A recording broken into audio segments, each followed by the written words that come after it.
हाँ तो भाई बात ये है, देखो इसको समझने में बड़ा मजा आता है सच में। Point function are always continuous. अच्छा, पॉइंट फंक्शन क्या होता है? जिसकी डोमेन में एक ही पॉइंट हो। पहला प्रश्न, क्या रेंज में भी एक ही पॉइंट होगा क्या?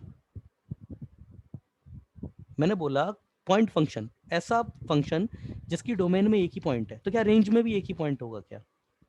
क्यों भक्ति, क्या रेंज में भी एक ही पॉइंट होगा क्या? बताओ। मैंने बोला ऐसा फंक्शन जिसकी डोमेन में एक ही पॉइंट है। सर।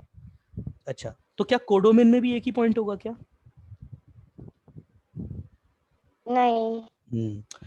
चलिए, बहुत बचकाना सा क्वेश्चन था वैसे, मैंने वैसे ही पूछ लिया। अब देखो, अब एग्जाम्पल ले लेते हैं वैसे एक आध पॉइंट फंक्शन का। जैसे ये देखो आप, ये देखो, अंडर रूट 1 - x, यहाँ से x क्या हो गया? 1 से छोटा हो गया, मतलब 1 से इक्वल और छोटा। अगला मैं ले लेता हूँ ये x - 1, यहाँ क्या हो गया? 1 से बड़ा। तो इसकी डोमेन में एक ही है, x इक्वल टू केवल 1, एक ही पॉइंट पे डिफाइंड है, और x इक्वल टू 1 पे आ कितना रहा है? 0। तो अगर मैं इसका ग्राफ बनाऊंगा तो वो पॉइंट ही आएगा, ये मेरे पास 1 है, और x इक्वल टू 1 पे y इक्वल टू 0, तो ये हो गया मेरे पास। ठीक है ना, ये हो गया मेरे पास। या फिर थोड़ा और इसको अच्छे से अगर देखना चाहते हो, कोई बच्चे बैठे हुए हैं, इसका ग्राफ थोड़ा इस तरीके से बन जाए ताकि मुझे समझाने में थोड़ी सी सहूलियत हो जाए, तो मैं इसलिए यहाँ पे केवल 1 जोड़ रहा हूँ, है ना। आप जानते हैं अगर कांस्टेंट ऐड कर दिया जाए या कांस्टेंट सब्ट्रैक्ट कर दिया जाए, डोमेन का कुछ फर्क नहीं पड़ता उस चीज से, है ना। अगर कांस्टेंट आप ऐड कर दोगे यहाँ पे तो उसका डोमेन से कोई लेना देना नहीं है। मगर हाँ, अब इसका रेंज का पॉइंट बदल गया, रेंज कितनी होगी? 1, 1। तो अब अगर मैं इसका ग्राफ बनाऊं तो ये 1, ये हो गया। अब ये कैसे कंटिन्यूअस है? अब बताओ आप, ये limit x tending to 1 plus equal to f of x equal to limit x tending to 1 minus equal to f of 1, जो कि खुद 1 है, क्या ये बैठ रहा है क्या? ये रूल स्पेस, क्योंकि अगर ये रूल स्टेब्लिश नहीं हुआ, फंक्शन चाहे कुछ भी हो, ये रूल स्टेब्लिश होना चाहिए। जैसे यहाँ पर देखने में डिसकंटिन्यूअस लग रहा है फंक्शन, मगर अगर ये रूल स्टेब्लिश होता है तब तो हम इसको कंटिन्यूअस बोल देंगे। और अगर फंक्शन देखने में कंटिन्यूअस लग रहा है, हालांकि देखने में कंटिन्यूअस लगने पर ये रूल स्टेब्लिश होगा नहीं, और अगर ये रूल स्टेब्लिश नहीं हुआ तो कोई मतलब नहीं है, फंक्शन डिसकंटिन्यूअस ही है। आप मुझे बताइए, क्या ये रूल स्टेब्लिश हो रहा है क्या? क्या ये रूल स्टेब्लिश हो रहा है क्या? इसमें रिप्लाई कीजिए भाई, क्या ये रूल स्टेब्लिश हो रहा है क्या? कौन रिप्लाई करेगा? दीदी तुम बताओ, बताओ दीदी, क्या ये रूल स्टेब्लिश हो रहा है क्या? बताओ, ये रूल स्टेब्लिश हो रहा है क्या? ये ग्राफ है आपके सामने, y is equal to f of x का पॉइंट फंक्शन जो है, बताओ, रिप्लाई करो, क्या ये रूल स्टेब्लिश हो रहा है?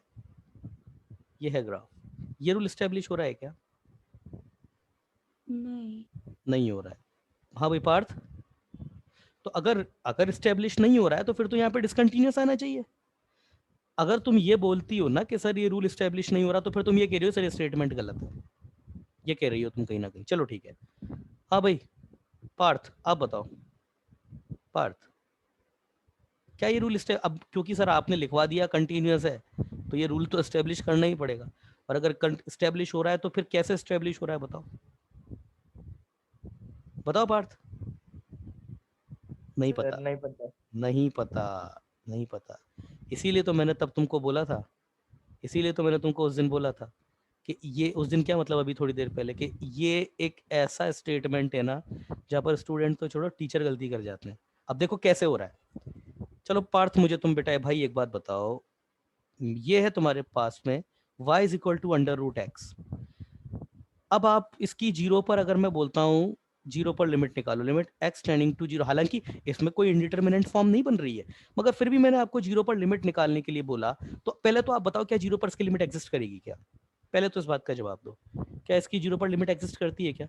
कई बार कराए क्लास में मैंने क्वेश्चन, बताओ पार्थ, क्या इसकी? सर हाँ, राइट हैंड साइड एग्जिस्ट करेगी, हाँ, और लेफ्ट हैंड साइड की क्यों नहीं करेगी? क्योंकि नेगेटिव नंबर के लिए वो ग्राफ कंटिन्यूअस नहीं आता है, मतलब वो पॉइंट। कुल मिला के भाई बस एक ही तो बात है ना, कि ग्राफ ही नहीं है सर, अप्रोच कहाँ से करोगे? यही तो बात कहना चाह रहे हो ना, कि सर ग्राफ ही नहीं है, अप्रोच कैसे करूं? बोलो, यही बात बोलना चाह रहे हो ना भाई?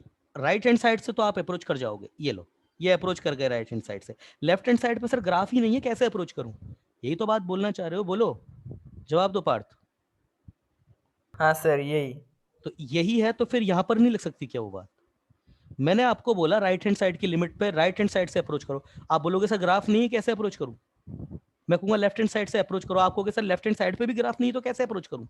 इसका मतलब क्या, ये पॉइंट फंक्शन की एलएचएल आरएचएल होती नहीं है, वो बेचारा सिर्फ एक पॉइंट होता है। तो बात वही हो गई ना कि हम लिमिट जो होता है हमेशा वहां चेक करते हैं जहां पर हमारा ग्राफ अवेलेबल हो या फिर जो हमारे डोमेन में हो। अब इसके डोमेन में केवल एक ही पॉइंट है, एलएचएल आरएचएल कहां से लाओगे आप? और फिर दूसरी बात आती है कॉन्ट्राडिक्शन के, हर फंक्शन अपनी डोमेन में कंटीन्यूअस होता है, तो भाई इसकी तो डोमेन ही x=1 है। तो या तो ये दोनों स्टेटमेंट गलत कर दो या फिर इस स्टेटमेंट को गलत कर दो। अगर फंक्शन अपनी डोमेन में कंटीन्यूअस नहीं होता है तब तो फिर ये कुछ स्टेटमेंट गलत है ना। कुल मिलाकर ये तीनों स्टेटमेंट एक साथ सही नहीं हो सकते, और अगर ये तीनों स्टेटमेंट एक साथ सही है तो इसका मतलब तो फिर एक ही बात है कि पॉइंट फंक्शन जो होगा वो अपनी डोमेन में कंटीन्यूअस होता है, ये रीजन है उसके पीछे, है ना। समझ में आ गया तो बहुत अच्छी बात है, आई होप सबको समझ में आ गया होगा। मगर अगर समझ में नहीं भी आया तो केवल ये बात ध्यान रख लेना कि आप हर फंक्शन अपनी डोमेन में कंटीन्यूअस होता है, बस इसके अलावा और कुछ भी कॉन्ट्राडिक्शन नहीं है यहाँ पे। अब बात करते हैं पॉइंट फंक्शन की, अरे उसकी डोमेन में बेचारा एक ही नंबर होता है, तो एक ही नंबर होता है, ग्राफ ही पॉइंट आता है उसका, कैसे एलएचएल आरएचएल से अप्रोच कर लोगे आप? तो पॉइंट फंक्शन की सबसे पहले लिमिटिंग वैल्यू आप चेक नहीं कर सकते, उसकी केवल फंक्शन वैल्यू होती है और वो केवल एक ही पॉइंट होता है, ठीक है ना। तो ये बहुत इंपॉर्टेंट पॉइंट है, बहुत इंपॉर्टेंट पॉइंट है। बहुत सारे लोग और बहुत टीचर इस पे कॉन्ट्राडिक्शन रखते हैं, है ना, अलग अलग बात सुनाई देने में मिलती है इसमें, मगर अल्टीमेटली जो सच है वो यही है कि पॉइंट फंक्शन जो होता है वो कंटिन्यूअस होता है आपका। चलिए आगे देखते हैं, ठीक है ना, कंटिन्यूअस होता है पॉइंट फंक्शन। अगला एक और एग्जांपल, अच्छा ये भी बहुत अच्छा पॉइंट है, ठीक है ना। अच्छा और भी पॉइंट फंक्शन अगर देखना चाहो तो एक और बता देता हूँ, जैसे f of x equal to under root x plus under root of minus x, ये बेचारा एक ही जगह पर है, एक्स इक्वल टू जीरो इसकी डोमेन में बस। और अगला जो पॉइंट है, देखिए, हाँ भाई ये भी बहुत अच्छा पॉइंट है technically, inverse of a discontinuous inverse of a discontinuous function can be discontinuous, मतलब डिसकंटिन्यूअस हो सकता है, इसका मतलब ये नहीं है कि होगा ही, हो सकता है। कोई एक फंक्शन है जो आपका डिसकंटिन्यूअस है, तो ये जरूरी नहीं है कि उसका इनवर्स भी डिसकंटिन्यूअस होगा, यस। हालांकि बहुत लिमिटेड केस होते हैं वैसे, मगर ये बात आप स्टैंडर्ड रिजल्ट तो नहीं बोल सकते आपको, क्योंकि किसी भी स्टेटमेंट को ब्रेक करने वाला अगर एक भी एग्जांपल आपके पास है तो फिर वो स्टेटमेंट यूनिवर्सल नहीं होता है, सेम इसी के चार्ज से होता है। ज़्यादातर केसेस में तो किसी फंक्शन, किसी डिसकंटिन्यूस फंक्शन का इनवर्स भी डिसकंटिन्यूस तो होगा ही, क्योंकि जाहिर सी बात है वो मिरर इमेज ही होता है आपका। तो कहीं भी अगर टूटा है भाई, अगर मेरा कोई ग्राफ है वो कहीं भी टूट गया, तो जब मैं y इक्वल टू एक्स में उसकी इमेज लूंगा तो ये पॉइंट कहीं तो टूटेगा। तो अमूमन तो ये होता ही है कि डिसकंटिन्यूअस फंक्शन का इनवर्स जो होता है वो डिसकंटिन्यूअस ही होता है, मगर ये स्टैंडर्ड नहीं है। अब स्टैंडर्ड क्यों नहीं है सर, कोई एग्जांपल दो, बिल्कुल दे देते हैं। एग्जांपल मिला है तभी तो उसको गलत बोला गया है ना। जैसे ये एक एग्जांपल लीजिए आप, 1 + x², ये जीरो, और ये -1 + x², ये है आपका जब x आपका पॉजिटिव है, ये है जब आपका x इक्वल टू जीरो है, और ये है आपका जब x आपका एक से छोटा है। तो बेटा इसके पहले ग्राफ, नहीं नहीं ये जीरो जीरो होगा ये, और ये भी जीरो होगा। इसका ग्राफ बना लेते हैं पहले, तो ग्राफ देख लो उसका, तो बहुत सिंपल सा ही ग्राफ बनेगा, है ना। ये 1 + x² है, x² अपग्रेडेड बाय 1 पॉजिटिव के लिए। तो अब सबसे पहले तो ये जीरो पे होलो लेगा इधर, सॉरी जीरो पे डार्क लेगा, इधर होलो लेगा 1 पे, और ये ऐसा, और ये यही ग्राफ है, जस्ट माइनस से मल्टीप्लाइड है तो नीचे हो जाएगा, मगर नेगेटिव के लिए, तो इधर ये ग्राफ आपका ऐसा कुछ आ जाएगा, ठीक ना। अब इसका इन्वर्स अगर निकालना हो तो, ऐसे इन्वर्स निकाल ही रहे तो चलो निकाल लेते हैं। तो y, पहले इसका इन्वर्स डिफाइन कर लेते हैं, y इक्वल टू 1 + x², तो x equal two plus -1 - y, और y इक्वल टू स्वैप कर देते हैं फिर, 1 माइनस एक्स, अब या तो प्लस होगा या फिर माइनस होगा, तो क्या होगा, उनमें से कोई एक पॉइंट यहाँ देख लो, जैसे अगर मैं यहाँ 1 रखता हूँ तो 1 रखने पर मेरे पास 2 आ जाता है, तो यहाँ पर इस पर जो पॉइंट है मेरे पास 1,2 है, तो उसका मतलब 2 रखने पर फिर 1 यहाँ से आ जाना चाहिए, और 2 रखने पर अगर 1 आ रहा है तो उसका मतलब क्या है, माइनस नहीं प्लस साइन लेना है, तो y is equal to under root 1 minus x, ये आ गया। तो इसका इन्वर्स भी डिफाइंड कर देता हूँ, है ना, इन्वर्स सबको निकालना आता है और ये तो बहुत सिंपल सा इन्वर्स निकलेगा, तो इसका इन्वर्स अगर आप निकालोगे इसी तरीके से नीचे वाले का भी निकल जाएगा, इस वाले पार्ट का भी, तो इसका इन्वर्स जो होगा पहले मैं वो लिख देता हूँ, तो इन्वर्स इसका कुछ ये बैठेगा, है ना, ये अंडर रूट 1 माइनस एक्स, कब, जब एक्स आपका नेगेटिव है, सॉरी पॉजिटिव है, एक्स इक्वल टू जीरो, ये तो जीरो पर तो जीरो पॉइंट, ये तो पॉइंट ही है, इसकी अगर आप ना बात करेंगे तो ये जाना चाहिए आई गेस, ये under root minus x plus 1, ये, अब यहाँ मत बोलना सर ये डिफाइंड नहीं है, एक्स आपका जो है, अच्छा ये आपका 1 से बड़ा हो जाएगा, 1 से बड़ा क्यों, क्योंकि ये इसका मिरर इमेज लेंगे तो ये 1 से बड़ा आएगा इधर, एक्स आपका ये बोल रहा है ना, वाई इसमें देखिए वाई आपका 1 से बड़ा है ना, तो इसकी जो रेंज है वो इसकी डोमेन हो जाएगी, तो इसके एक्स आपका 1 से बड़ा हो जाएगा, है ना, और ये होगा कब आपका, जब एक्स आपका 1 से छोटा है, तो इसका ग्राफ अगर मैं बनाऊंगा तो उसका ग्राफ कुछ कुछ तो बेटा ऐसा जाएगा, पहले y इक्वल टू एक्स ले लेते हैं, y equal to x line ये है, अगर मैं इसका ग्राफ इन्वर्स नहीं भी निकालता ना तो मिरर इमेज से भी निकाल देता तो भी हमारा काम तो चल ही जाता। अब अगर मैं इसका मिरर इमेज लूंगा तो ये इधर हो लो, 1 की मिरर इमेज ये होगी तो ये ऐसा आएगा, और ये इधर इसकी पॉइंट की ये मिरर इमेज है, ये -1 है यहाँ पे, ये -1, और ये कुछ ऐसे आएगा मिरर इमेज, ठीक है। अब ये जो ब्लैक वाला फंक्शन है ये है आपका y equal to f inverse x, और ये ब्लैक वाला है ये तो खैर डिसकंटिन्यूअस है ही, इसको तो हटाओ थोड़ी देर के लिए, इसको हटाओ पिक्चर से थोड़ी देर के लिए, इसको भी हटा दो, ये line y equal to x इसको भी हटा दो। अब आप मुझे देख के बताओ क्या ये ग्रीन वाला फंक्शन कंटिन्यूअस है क्या, क्या ग्रीन वाला फंक्शन कंटिन्यूअस है क्या, पार्थ कंटिन्यूअस है क्या, पार्थ नहीं। कंटिन्यू नहीं है, ठीक है। हाँ भक्ति कंटिन्यूअस है क्या, भक्ति कंटिन्यूअस है क्या, नहीं सर। नहीं है। दीदी कंटिन्यूअस है, अरविंद कंटिन्यूअस है, दीदी Pranav Pratap Patil, one of the literal genius of this class, बताओ भाई, सारे बच्चे जीनियस हैं ऐसा मैं नहीं है, पर वो थोड़े उटपटांग क्वेश्चन पूछता है मुझसे, तो इसलिए मैंने उसके लिए बोला, तो कोई ये मत समझना सर मैं सारे क्वेश्चन करता हूँ आपको, why you didn't call me genius, नहीं है। अरविंद ने बोला, अरविंद अरविंद भी बहुत अच्छा बच्चा है। हाँ भाई प्रणव प्रताप पाटिल बताओ भाई, ये फंक्शन कंटिन्यूअस है या नहीं है, मैं नहीं चाहता कि सर हाँ मैं तो यही सोच रहा था। प्रणव प्रताप पाटिल, लगता है आईपीएल देखने चला गया है बच्चा, चलो खैर वो नहीं रिप्लाई कर रहा है तो पार्थ, पार्थ हाँ सर। चलो ये ग्राफ पर आते हैं, चलो है ना ग्राफ पर आते हैं, देखो -1 से 1 के बीच में अगर मैं बात करूँ ना तो -1 से लेके 1 तक के बीच में इसकी डोमेन ही नहीं है, क्यों नहीं है, क्योंकि वो जो पहले वाला फंक्शन था, ये देखो ये जो पहले वाला फंक्शन था इसकी रेंज में -1 से 1 इसकी रेंज में नहीं था, तो इसकी डोमेन में 1 से लेके -1 होगा नहीं, ये बात क्लियर है पार्थ, ये बात क्लियर है ना पार्थ।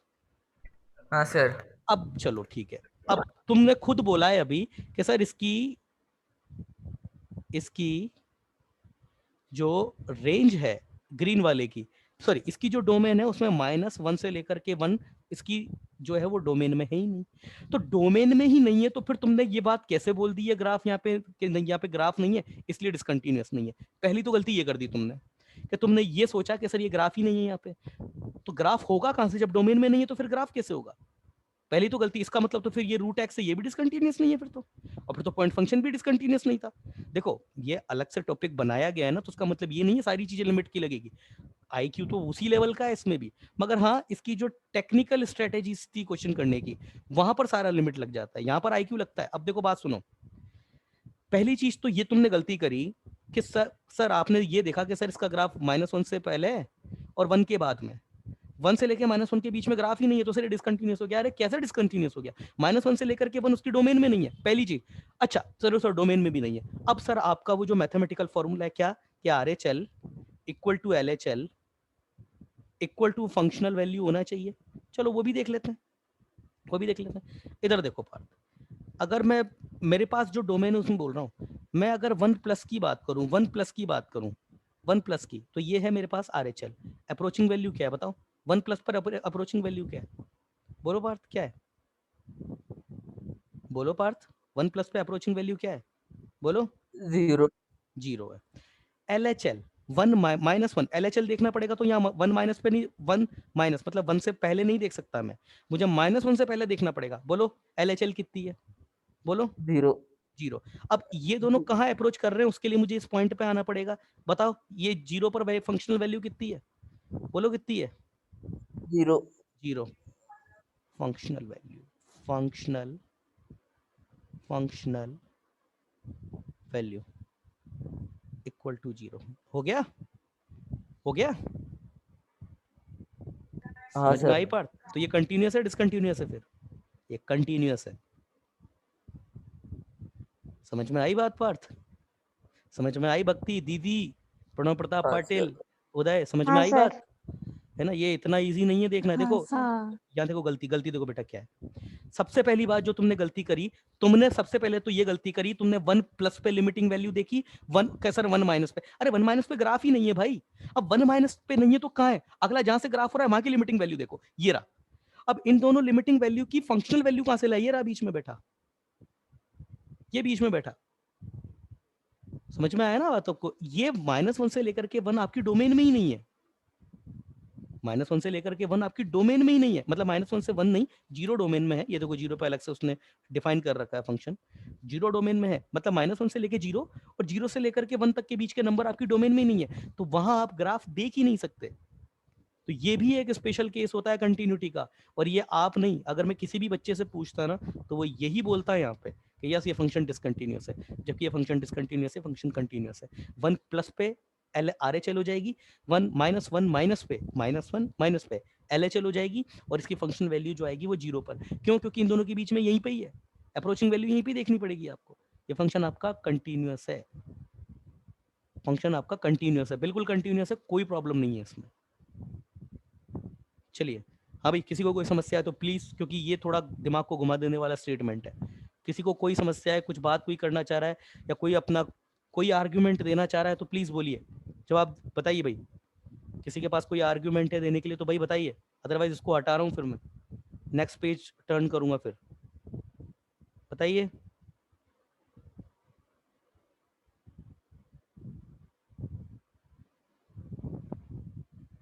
क्लियर है?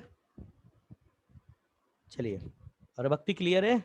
पार्थ, उदय, हाँ सर।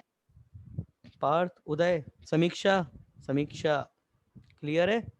ऋतुजा, उदय, हाँ सर। श्रेयस कांबले, ये बहुत निमेश, प्रणव प्रताप पाटिल, सब बताइए भाई, ये अच्छा पॉइंट है।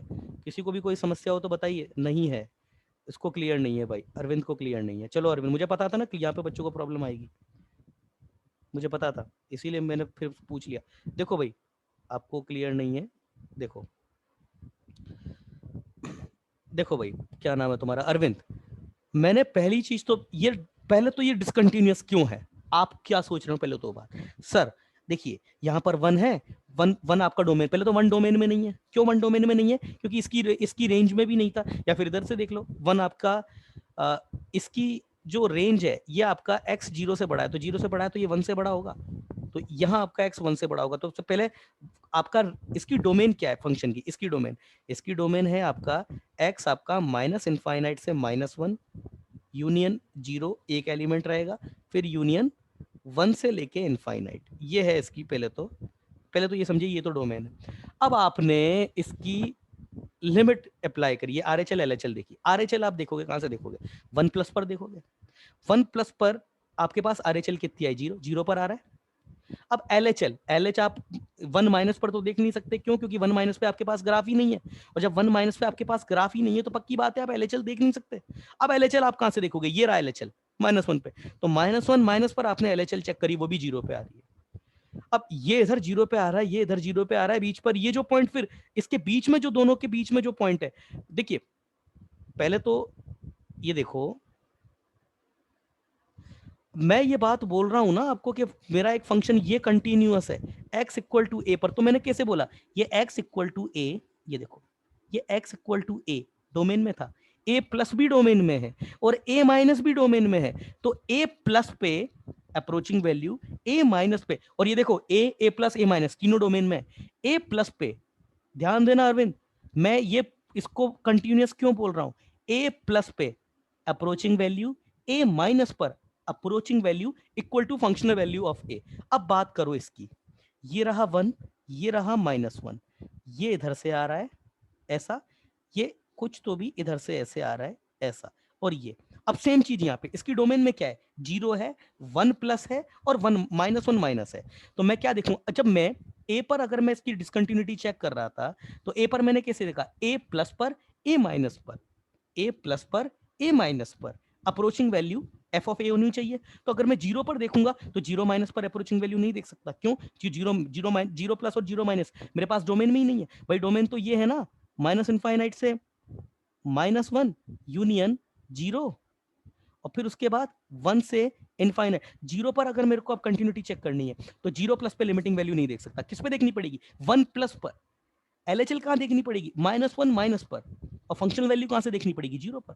यहां क्या देख रहे थे, क्यों, क्योंकि ए प्लस, ए माइनस और ए ये डोमेन में था, ये डोमेन में था, इसलिए ऐसे देखा, ए प्लस पर अप्रोचिंग वैल्यू, ए माइनस पर approaching value equal to f of a functional value. मगर यहां 0 पर क्या है, 0 माइनस नहीं है ना 0 प्लस है, तो 0 माइनस नहीं है तो फिर क्या है, 1 प्लस है, तो 1 प्लस पर अप्रोचिंग वैल्यू, -1 माइनस पर approaching value, functional value of 0। क्या ये दोनों सेम आ गया, यस सेम आ गया, तो LHL RHL equal to functional value हो गया, yes function is continuous. Clear है अरविंद, क्लियर हाँ है सर, अरविंद, है ना। देखो ये थोड़ा थोड़ा ये दिमाग घुमा देने वाली बात है, मगर आपको जो बता रहा हूँ वो सच है ये बात, है ना। आगे कहाँ गया बेटा यार, ये रहा, ओहो, चलिए आई होप अब तो मैंने ओवर एम्फोसिस कर दिया, अब तो सबको क्लियर होगा ही, ठीक है ना। तो ये है, ये एक अच्छा पॉइंट था, ठीक है ना, ये याद रखिएगा इस चीज़ को। चलिए नेक्स्ट पेज, अगला पेज देखते हैं हमारा, अगला पार्ट। चलिए, कंटिन्यूटी न्यूटी इन इंटरवल। अब इंटरवल की बात करेंगे कंटिन्यूटी, अभी तक हम किसी पॉइंट पर कंटिन्यूटी की बात कर रहे थे, किसी पॉइंट पर हमको कंटिन्यूटी जो डिस्कस करनी थी वो देख रहे थे। अब यही डिसकंटिन्यूटी या कंटिन्यूटी आपको एक इंटरवल में बोल दिया उसने कि ये एक इंटरवल में, इसमें चेक करिए कि फंक्शन कंटिन्यूअस है या नहीं है, तो उसके लिए क्या फिर रूल्स हैं वो देख लेते हैं। पहला, a, a function called continuous न्यूअस एट, या इन होगा, I am sorry, in open interval, ध्यान दीजिएगा open interval, A comma B, if F X या फिर Y equal to F X is continuous, continuous at each and every point of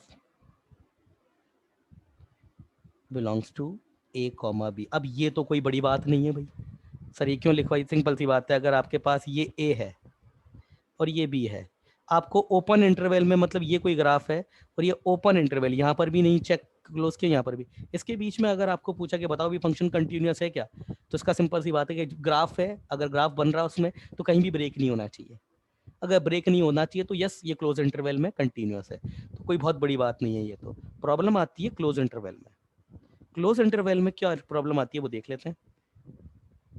B, a function called continuous in close interval a comma b। देख लो भाई ध्यान से देखना, close interval a comma b if, अब यहां पर तीन case generate होते हैं। पहला, f of x या f is continuous, f should be continuous होना चाहिए, एस क्या, f should be continuous in a comma b, ये हो गया। मतलब अगर क्लोज इंटरवल की बात कर रहे हो ना, तो इसके ए और बी पर, इनके बीच में तो पहले कंटिन्यूअस होना चाहिए। अगला F is, F should B, F should B,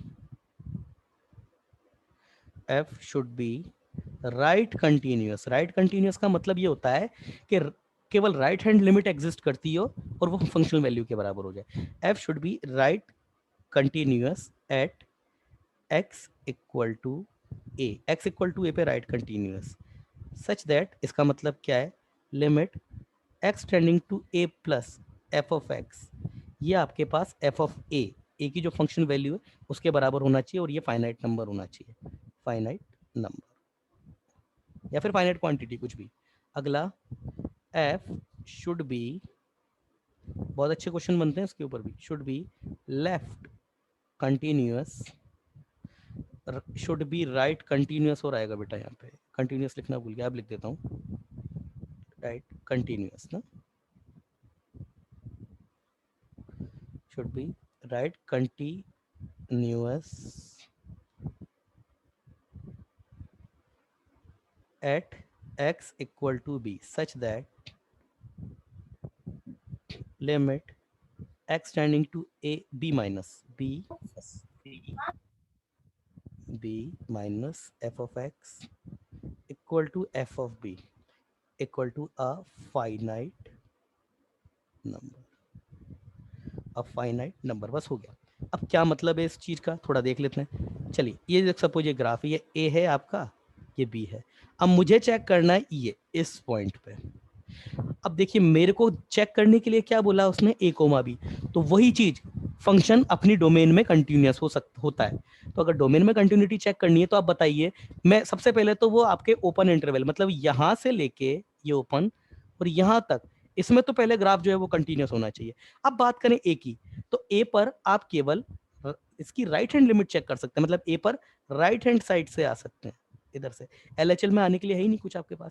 तो यहां पर अगर आपके पास कंटिन्यूटी की कंडीशन क्या लगाएगी, limit x tending to a plus f of x equal to f of a, जो फंक्शनल वैल्यू है वो होनी चाहिए। सिमिलरली अगर बी पर अगर आप कंटिन्यूटी की मैथमेटिकल फॉर्मूला लगाएंगे तो वो क्या होगा, ये होगा limit x tending to b minus, और ये फंक्शनल वैल्यू बी के बराबर होनी चाहिए, है ना। तो देखने में तो इसमें कुछ ऐसा नहीं लग रहा है, मगर जब क्वेश्चन आते हैं तब थोड़ा बच्चों को प्रॉब्लम आती है। तो जब आएगा और इसके क्वेश्चन में क्या स्ट्रेटेजी लगती है तब बताएंगे आपको। अभी आपको ये वाली चीज, अभी तक कुछ भी ऐसा नहीं है जो आपने ऐसा कुछ पढ़ा हो जो आपको रटने की जरूरत पड़े, कुछ भी नहीं है ऐसा। हाँ, तो भाई ये है कुल मिला के, ये है आपके पास में इंटरवल में कंटिन्यूटी की जो रूल है वो ये है। आगे देखते हैं अगला, रीजन ऑफ डिसकंटिन्यूटी देख लेते हैं भाई। रीजन ऑफ डिसकंटिन्यूटी, क्या रीजन होता है डिसकंटिन्यूटी का, वो एक देख लेते हैं अपन। A function can be discontinuous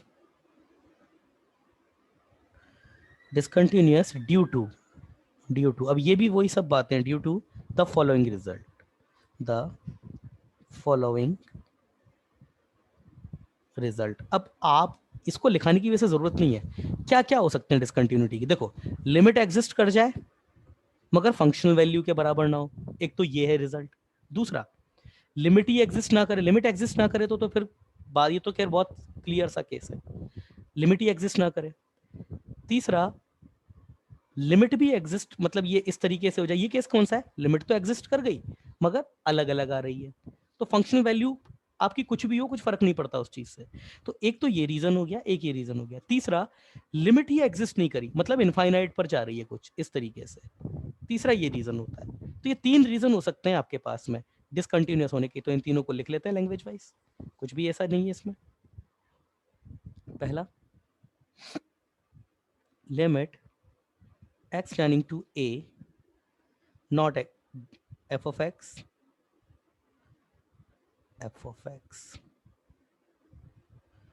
does not exist and f of a मे और मे नॉट डिफाइंड। कितना अच्छी वर्ड इस लाइन यूज करी इसने कि भाई लिमिट ही एग्जिस्ट नहीं कर सकती। अब एफ ऑफ ए आपका डिफाइंड हो या ना हो कुछ फर्क ही नहीं पड़ता उस चीज से। तो ऐसा एक ग्राफ देख लेते हैं भाई, ऐसा कुछ है, जैसे सपोज ये इधर होलो है, इधर ये ले लिया इसने। अब यहाँ पर देखिए आप, ये एक्स इक्वल टू ए है, यहाँ पर फंक्शन आपका डिफाइंड है पर लिमिट ही आपकी एग्जिस्ट नहीं करती है। तो डिफाइंड होना ना होने से क्या मतलब है, ठीक है ना। तो इस केस में आपके पास क्या होगा अमूमन, x tending to a plus f of x कभी भी इक्वल नहीं होगा limit x tending to a minus f of x की, ठीक है ना। ये होगा आपके पास में, जैसे इसका एग्जाम्पल, बहुत बेसिक सा example, f of x equal to ये G I F of x ले लो। ये किसी भी इंटीजर पे इसकी लिमिट ऐसे ही एग्जिस्ट नहीं करती है।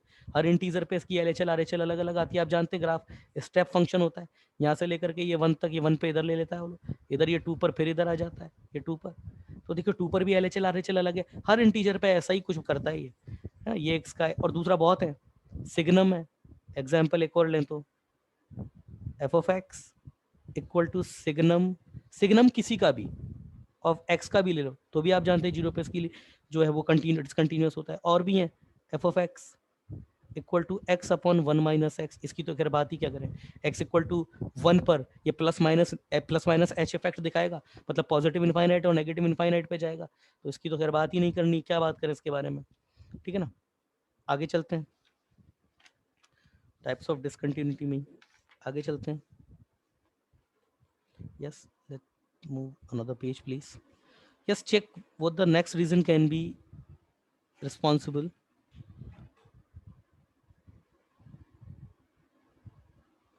अगला अगला रीजन क्या हो सकता है, limit x tending to a f of x exist but not equal to f of a। मतलब लिमिट तो एग्जिस्ट करती है पर वो फंक्शनल वैल्यू के बराबर नहीं है आपकी जो लिमिट एग्जिस्ट करती है। इसको लिखने का तरीका, limit x tending to a plus f of x, ये इक्वल भी हो जाएगी limit x tending to a minus f of x के, मगर ये इक्वल टू नहीं होगी f of a, functional value के बराबर नहीं होगी। इसका एक ग्राफ, कोई एक एग्जाम्पल देखना चाहें तो ये हो जाएगा, ये one minus x tan pi by two x for every, जब एक्स आपका वन नहीं है और जब एक्स आपका वन है तो ये पाई बाई टू। अब देखिए आप यहाँ पर x इक्वल टू वन रखिए, x इक्वल टू वन जैसे ही रखेंगे ये आपका जीरो और ये इनफाइनाइट, तो जीरो इंटू इनफाइनाइट वाली फॉर्म हो रही है। तो इसका मतलब क्या है, इसकी लिमिट निकालनी पड़ेगी आपको। तो यस, इसकी लिमिट निकाल लेते हैं। तो बहुत सिंपल सा क्वेश्चन है, हमने तो लिमिट में बहुत अच्छे अच्छे क्वेश्चन करे, ये तो कहाँ लगता है हमारे किसी भी क्वेश्चन के सामने। तो इसकी लिमिटिंग वैल्यू चेक कर लेते हैं भाई, क्या होगा इसकी लिमिट अगर निकालेंगे तो। लिमिट अभी देखना, इसकी लिमिट एग्जिस्ट कर जाएगी मगर जो भी आएगा वो पाई बाई टू से अलग कुछ होगा। X tending to one, one minus x tan pi by two x. अब क्या करें, वेरिएबल चेंज कर देते हैं। और वेरिएबल चेंज करने का सबसे अच्छा तरीका क्या है, मैंने वैसे ही बताया हुआ है आपको कि x इक्वल टू वन रखने पर जो आ रहा है उसी में से सब्ट्रैक्ट करके लिख दो। तो limit x tending to one, या फिर वो भी कर दोगे, x को माइनस वन रखोगे, x माइनस वन को t रखोगे, उससे भी वही आएगा ये। और ये कॉट, ये डायरेक्ट तरीका होता है, जो आ रहा है उसी से सब्ट्रैक्ट करके लिख दो, पाई बाई टू एक्स, ये हो गया, ठीक है। अब क्या करें, अब ऐसे करो, limit x tending to one, ये वन माइनस एक्स हो गया, और इसको कॉट, ये पाई बाई टू लिया कॉमन, और इसके आर्ग्यूमेंट में ये भी आपके पास वन माइनस एक्स हो गया। अब और अच्छे से देखना चाहते हो तो ये x माइनस वन, इसको t ले लो, और अगर ये आपका x माइनस वन ये कहाँ ट्रेंड करेगा, जीरो पे, x आपका जीरो वन पे ट्रेंड करेगा तो x माइनस वन आपका जीरो पे ट्रेंड कर जाएगा, तो ये भी जीरो पे ट्रेंड करेगा। बस हो गया question, limit t tending to zero. अच्छा, x माइनस वन आपने t लिया है तो ये वन माइनस एक्स है, इसका मतलब ये माइनस टी आएगा। और ये कॉट में भी ये माइनस टी होगा, ये माइनस बाहर आएगा तो इसका माइनस प्लस हो जाएगा। Limit t tending to zero, ये t और ये कॉट को नीचे लाके ये टेन t, तो ये तो वही बन गया ना, ये तो वही बन गया ना x अपॉन टेन एक्स, या टेन एक्स इसको नीचे ले, बात तो वो एक ही इक्वल टू वन आ गया। तो इसकी लिमिटिंग एग्जिस्ट करेगी, इसकी लिमिटिंग वैल्यू कितनी आ रही है, one, which is not equal to pi by two. तो इसकी जो लिमिट है वही वाली कंडीशन होगी ना कि limit x tending to one f of x जो कि हमारे वन आ रहा है पाई बाई टू के बराबर नहीं है, फंक्शनल वैल्यू के बराबर नहीं है, या फिर ये ना वो जो आपके फंक्शनल वैल्यू के बराबर नहीं है, एफ ऑफ वन के बराबर नहीं है, एफ ऑफ वन के बराबर नहीं है, तो इसका मतलब ये कंटिन्यूस नहीं होगा आपका, ये कंटिन्यूस नहीं है आपका। ठीक है, अगला। हाँ बोलिए। अच्छा, हाँ हाँ हाँ हाँ हाँ हाँ हाँ, सही सही है सही है सही है, sorry really sorry sorry sorry, सही है, यहाँ थोड़ी सी गलती कर गए, ये ब्रैकेट में सही बोल रही है वो दीदी, ये माइनस टी इंटू बेटा ये पाई बाई टू भी होगा, यस सॉरी, ये लो, तो फिर ये माइनस तो बाहर आ ही जाएगा, limit t tending to zero, ये टी ये हो जाएगा आपके पास में 1/10 t into pi by two. अब तो ठीक है, और अब इसके लिए मुझे इसको वेरिएबल बेटा इसका एडजस्ट करना पड़ेगा, या फिर इसको भी एडजस्ट कर सकते हैं, टी इक्वल टू जीरो रखेंगे तो ये आर्ग्यूमेंट आपका जीरो पे जा रहा है, और ये टी है ये भी आपका जीरो में, तो क्या करूँ मैं यहाँ पे लिमिट, तब भी वो आएगा तो बराबर, तब भी नहीं आएगा, टी इंटू ये हो गया पाई बाई टू, ठीक है ना, ये हो गया 10 टी, ये हो गया पाई बाई टू, और इसमें सबके लिए ये अपॉन में ये हो गया 1/पाई/2। अब तो बेटा 1 हो गया ये, अब तो आ गया 2/पाई, अब तो ठीक है, अब ठीक है, चलिए चलो थैंक यू बताने के लिए, सही बताने के लिए, आगे देख लेते हैं, अगला देखते हैं। अच्छा एक और चीज,